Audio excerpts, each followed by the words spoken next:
I was brought up in farming. My father, my grandfather, my great-grandfather, so we were a farming family, so it was very entrenched into my life, so it wasn't a surprise that when I left school at 16, I went out farming.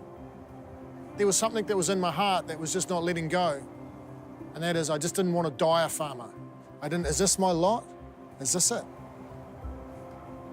I went over to India to do short missions, and I said, God, this is what I want to do with my life. I want to reach out to people.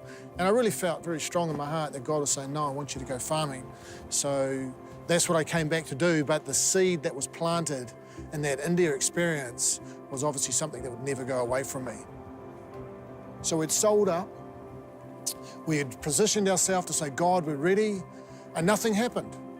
And so I continued to work in what I knew, which was farming skills just around our neighbourhood. So for 4 years, I was doing that.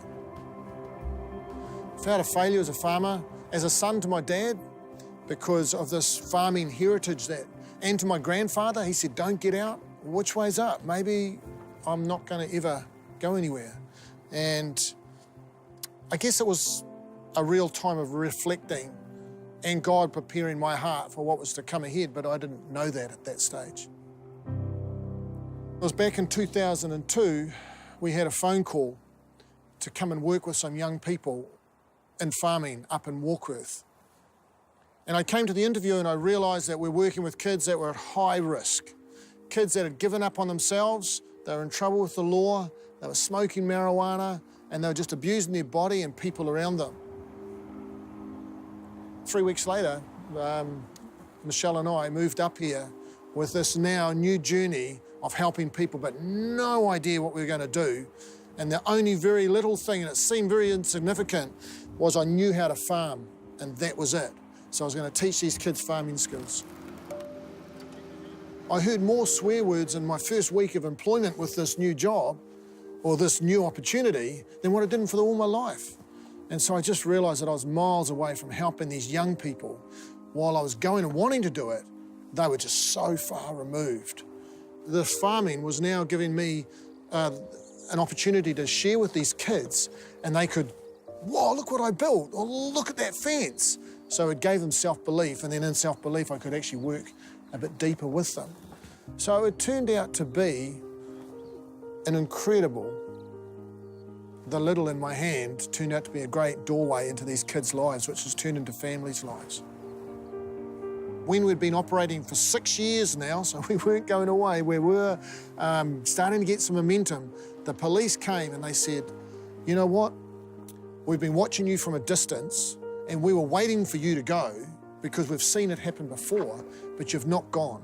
In fact, not only have you not gone, you're having such an influence on these young people.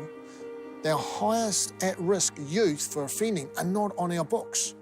So whatever you're doing, could you now reach out to some other youth offenders in our community? And after a year of being named Springboard, the community were getting what we were doing. They knew that we were having an effect with these young people. We're hearing story after story, whether it was a young person or whether it was a mother or a father, just saying, we really appreciate what you've done for our young person. That life has now changed direction. We're like, didn't see this back in 2002. We're actually affecting the way this community lives up here.